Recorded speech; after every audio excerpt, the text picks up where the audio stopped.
Kickoff is almost here, and it's time to set our fantasy football lineups. But don't worry, we still have plenty of time for a Sunday morning quickie.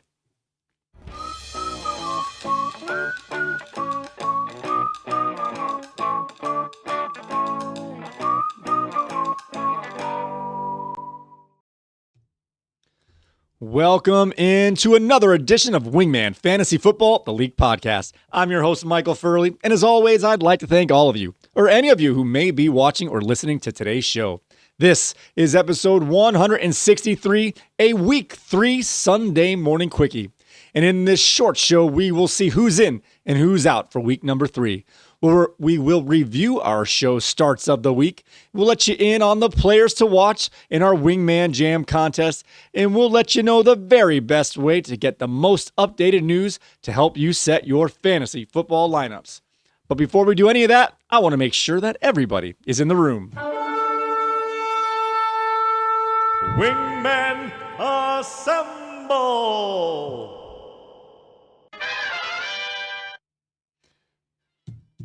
All right, now that everyone is here, let's see who's in and who's out, who's hurt and who's not in this week's actives inactives.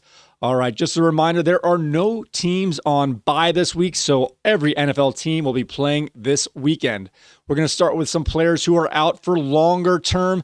This might be the last one or two times we'll mention these players on the top of this list here, as they are going to be out for an extended period of time. Starting off with Austin Eckler, running back for Washington. He tore his Achilles in the last game on last Thursday. He's now on the IR and going to be out for the remainder of the season. Oh, no. Joe Burrow's Cincinnati quarterback is also placed on the IR as he got toe surgery to repair that torn ligament in his left toe. He is going to be out approximately 3 months, meaning for all intents and purposes, his fantasy football season is over. We probably won't mention him anymore until maybe about 2 months from now to see if he's progressing to maybe come back. Another player who got hurt last week, Jaden Reed, was placed on the IR. He got 2 surgeries to repair some injuries: the clavicle that he injured on that Thursday game and the Jones fracture that he was dealing with throughout the offseason. Early indications are he'll be out 6 to 8 weeks, although I am not sure. They haven't mentioned how long it will take to recover from that Jones fracture injury. They only mentioned the clavicle, so we'll check on him in about 4 weeks or so to see if he has a chance to come back. Jalen McMillan, Tampa Bay wide receiver, is on the IR. Technically only has 2 more weeks before he's able to return, but with that neck injury, he is going to be out for another 6 to 8 weeks. We're going to keep mentioning him because he's going to be back anytime in the next 4 to 6 weeks.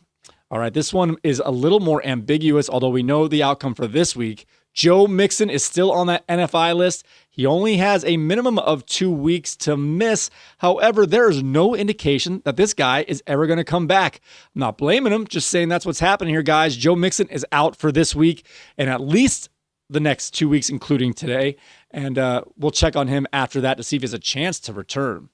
Rashee Rice is still suspended, has 4 weeks remaining on that suspension. That includes today, so he will be back in approximately 3.5 weeks from today.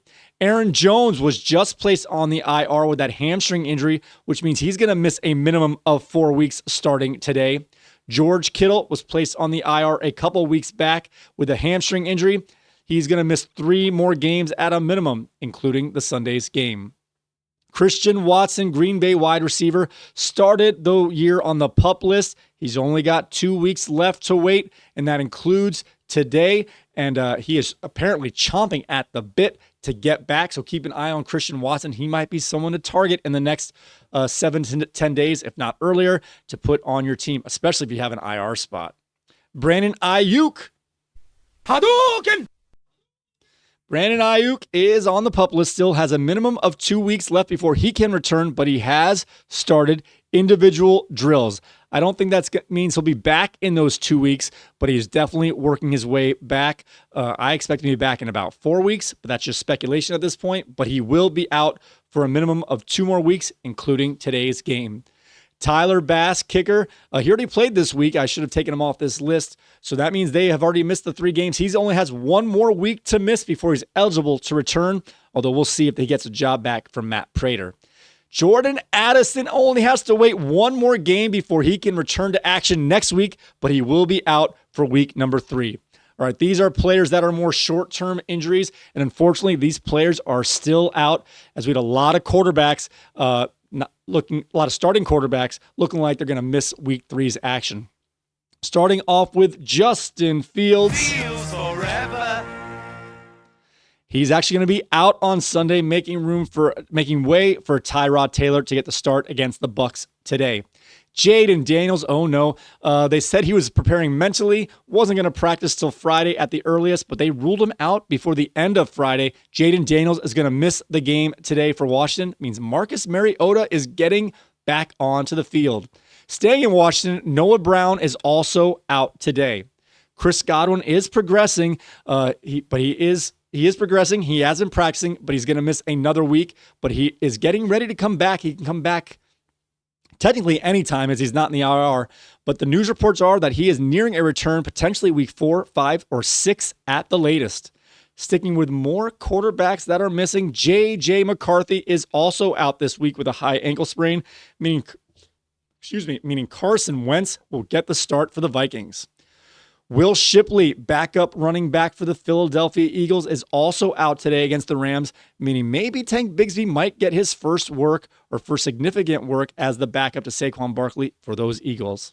Evan Ingram, he's in one game, out another. Well, he's out this one. Evan Ingram, Denver tight end, is going to miss week 3. Xavier Worthy. We're not worthy! We're not worthy! Xavier Worthy, he's getting close to coming back with that dislocated shoulder, but they're going to have him sit one more week. I think that's a good idea. Isaiah Likely, Baltimore tight end, is going to miss another week. Remember, they play Monday night, but the tight end for the Ravens is going to miss, leaving the tight end room all to himself for Mark Andrews, but that doesn't seem to matter as Mark Andrews is not taking advantage of the field time he has by himself. Just looking over the news here one last time, see if anyone popped up. I don't see anybody. Sorry about that. Just want to double check. All right. Getting to our players that are more questionable but might have some different outcomes here. We have Zach Charbonnet is now listed as doubtful, meaning he is all but going to be out for this week's game. They play the 4 o'clock game, so that's not going to be official until about 2:30, 2:35, 2:45. But Zach Charbonnet is not expected to play today, making way for Kenneth Walker, Texas Ranger, to have the bulk of the work this week. Brock Purdy is still listed as questionable. They had not ruled him out, but he is not expected to play. Mac Jones is expected to get the start. Again, this is a 4 o'clock game. I'm not sure if they're 4:05 or 4:25, but keep an eye on that. Do not assume that Mac Jones is going to get the start. It is likely. It is very likely he's going to start. Very likely Brock Purdy is going to sit. But with this much time before his kickoff time, there is a chance for wiggle room. So keep an eye and double check your Brock Purdy. But as of now, he is not expected to play. All right, looking in Pittsburgh here, they have elevated Trey Sermon to the active roster, which is a pretty big hint there that Caleb Johnson is probably going to be a healthy scratch today for the Pittsburgh Steelers. I know he's on a lot of rosters out there. He was drafted. He's unplayable in terms of fantasy, but he might be unplayable in terms of NFL as he doesn't give any help in the special teams games as he's ineffective on offense and makes huge blunders at the special teams at the moment. Now, this one I haven't had any updates on except Xavier Legette is listed as questionable with no indication whether or not he is likely to play or not. I think because he's not that big of a name that the news hasn't come through early. I know a lot of people aren't planning on starting him, but just keep in mind Xavier Legette is questionable. If I had to speculate, I think it's about a 60% chance he doesn't play, but nothing is official on the Carolina receivers. All right, now it's time for Tucker Kraft, Green Bay tight end, who is dealing with a knee injury suffered in practice. So Tucker Kraft, Jeez. He's expected to play today, so that is great news. He's a big-time player. Emeka Egbuka, who got a little banged up last week in that Monday night game, he is expected to play as well. It's Emeka. It's electric. Boogie, boogie, boogie. All right, and DeAndre Swift, Chicago running back, was dealing with a quad injury. He's going to play today. I kind of thought he might not, looking for Kyle Monangai to have a chance to take some more work, but DeAndre Swift is going to suit up whether the the workload is different than normal. We'll have to see. Jackson Smith and Jigba showed up on the injury report late on Saturday with an illness. Again, they had the 4 o'clock game, so nothing is official. Although I will say, in our experience here, most of these guys dealing with illness do get on the field regardless of that. Now, his effectiveness may be in question based on that illness. I expect him to play, but there have been no updates other than he was sick later yesterday. The fact that he was declared ill so late in the week does give me pause, but these guys are pretty tough and they find their way to get out there. Juwan Jennings, dealing with a host of injuries, is also listed as questionable. He's most likely going to be a game time decision. Again, another 4 o'clock game, but there's optimism that he will play as well. Keep in mind, he gets paid bonuses for every game that he plays, so he's going to want to suit up and be active even if he's not effective. So keep that in mind. I expect Juwan Jennings to play, although he's questionable, and a game time decision. All right, now for some better news. Thank goodness there's a lot of guys who are out and or questionable here. These are guys that were listed questionable or on injury reports during the week, and they have since been removed and are going to play today. Starting off with Brian Thomas Jr., who is dealing with a wrist injury, but he is going to play today. Tyler Warren, stud tight end out of Indianapolis. He had a toe injury, but he is off the injury report, and he is going to play today. Josh Jacobs, Green Bay running back. I think these are veteran days of rest because he is such an important piece of the Green Bay Packers offense. Josh Jacobs is off the injury report and is going to play today. And Brock Bowers. Yeah, baby. Brock Austin Bowers is off of the injury report and he will play as well today. Christian Captain Kirk is finally going to get back on the field, making his season debut for the Houston Texans today. And Tyron Tracy has a chest injury, and he is off the injury report, meaning he is going to play. I know my co-host was a little excited to see the extra workload potentially for Cam Scatterbo, but Tyron Tracy is going to be on the field. We'll still have to watch to see how that workload is divvied up on that Sunday night game. Wan'Dale Robinson for the Giants as well popped up on the injury report during the week, but he is off of that, and he is now going to play today. All right, guys, it is now time to check out the starts of the week. Bring it in. Take a knee. Who wants in? Oh, pick me. Oh, I know me. All right, don't down. You're in. Wingman Fantasy Football starts of the week.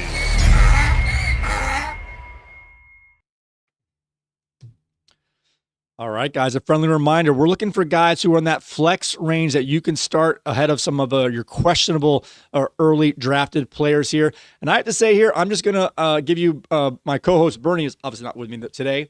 I'm going to give you his starts of the week, and they're a little questionable in my opinion, but I can be wrong. Just because we disagree doesn't mean I am right. He's going with some lower projected guys who might surprise and give you some extra points. All right, let's look at Bernie's starts of the week. Starting off with the quarterback position, he's making the assumption, and that seems more likely than not to be true. Mac Jones is going to be in his starting lineup this week. As who are they playing? Let me double check real quick. They're playing the Arizona Cardinals, who do have plenty of injuries on their defensive side of the ball. Now, he's going with the backup running back in L.A. for the Rams. He's going with Blake Corum. He liked that short yardage touchdown last week and getting a little more action. Blake Corum's only projected for 3.3 points, but he thinks he's going to get close to 10 as he expects a touchdown for the Rams running back. I had Cedric Tillman last week, got bailed out with a tipped touchdown, but he's going with Cedric Tillman this week, projected at 8.2 points. Bernie thinks he is going to eclipse that projection.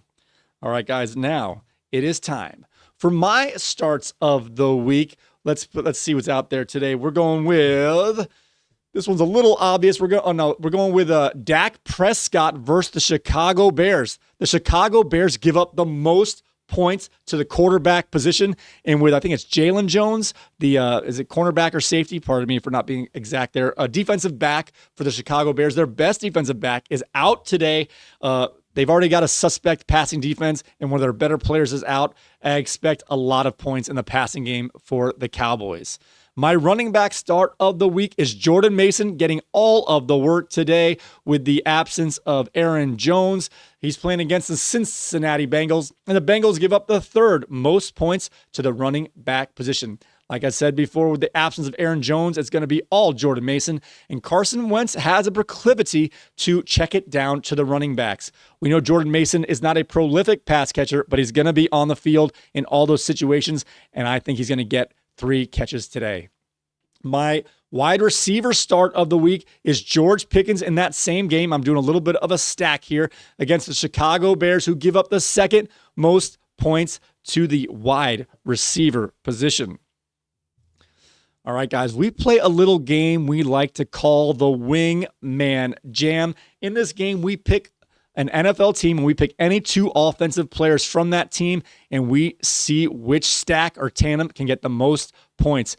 Bernie and I both select our tandem, and we also extend this out to you, the viewer. Go ahead and pick an NFL team. Pick your favorite 2 offensive players from that team, and at the end of the week, we will see who gets the most fantasy points in that tandem.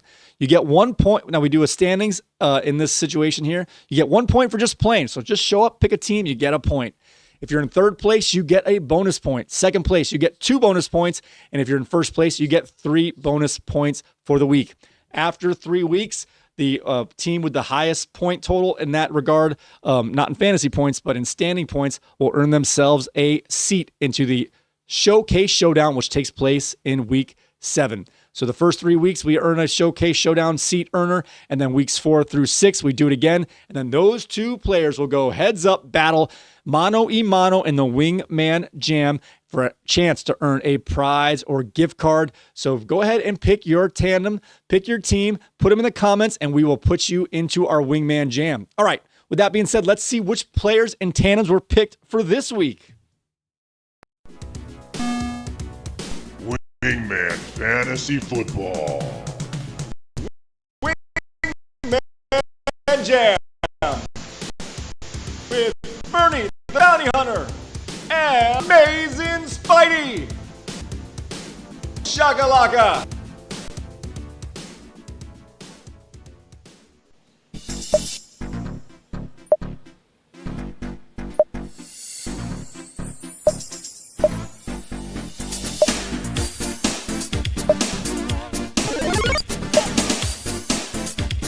Minnesota Vikings. Atlanta Falcons. Round 1. Fight! All right, I have selected the Minnesota Vikings with the pair of Jordan Mason and Justin Jefferson, while my co-host Bernie went with the Atlanta Falcons against Carolina. That's going to be juicy with Bijan Robinson and Drake London. Now, for our viewers who have already chimed in with their selections here, we've got Austin F. goes with Zay Flowers and Lamar Jackson of the Ravens on the Monday night game. And Andrew F. is picking up with the Philadelphia Eagles with Jalen Hurts and Saquon Barkley. Good luck to everybody here. Right now, we have a tie at the top between Andrew and Austin, and Bernie's just 1 point behind, so there's a chance for some big-time movement today. All right. Where are we leaving off now? All right, guys, I want to let you in on a little, not secret, but I want to give you some information here. If you want to get the most updated news and see the inactive list soon after they come out, go to our website here at wingmanfantasyfootball.com. On that site, we've got aggregated news right there. We've got the inactive list as it gets posted an hour and a half prior to kickoff. We also have Twitter feeds that update automatically from prominent reporters, including Adam Schefter, Ian Rappaport, Pro Football Talk, Around the NFL. And today I added a new one. We have the Underdog feed there, which is kind of like a run of all those things mixed together, just to double check that we don't miss anything. So now we have a 5th Twitter feed on there. And the way I set it up, guys, you don't have to be logged in to Twitter. You can just watch it and check out the things. No logins, no ads, just straight information the way I like it. I made this site the way I wanted to see it, and you guys can take advantage of it as well. Also, go to that site to start your day, because there are links and portals right to several fantasy websites, including Yahoo, ESPN. Let me make sure I get them all. ESPN, CBS, who else? Underdog, SleeperBot, NFL.com, I think that's about it there. So go to that and let that be your portal to start your Sunday morning. All right, guys. Thanks for much for that. Hey, I want to thank you guys so much for joining me on another Sunday morning quickie. This one's a little longer than usual. We had a little more time together. That was nice, huh? Only because there were so many injuries. That part's not nice. All right, I want to thank you guys so much for joining me for another episode of Wingman Fantasy Football, the League Podcast. You can find us on all your favorite podcast platforms. Just search Wingman the League, and we'll come to the top of your search. If you want to see our graphics and our beautiful faces, go ahead to our YouTube channel at wingmanfantasyfootball.com/YouTube. When you head over there, guys, do me the favor, hit that like button, subscribe, hit the notification bell, and leave a comment, and we'll get you into our next mailbag segment. Go ahead, pick your Wingman Jam tandem, guys, and get yourselves a participation point at the minimum. Just a little bit of news here. I noticed last time we did the quickie, a lot of people who saw this saw it after the 1 o'clock games started. That's just the way YouTube feeds us out to you guys. I know it's not your fault, but if you want to subscribe there so you know exactly when we get this out, so you can get the news as early as possible and right when it's on time for you, go ahead and do that. All right, guys, with that being said, may your glasses be full, your mugs stay frosty. We will see you next time.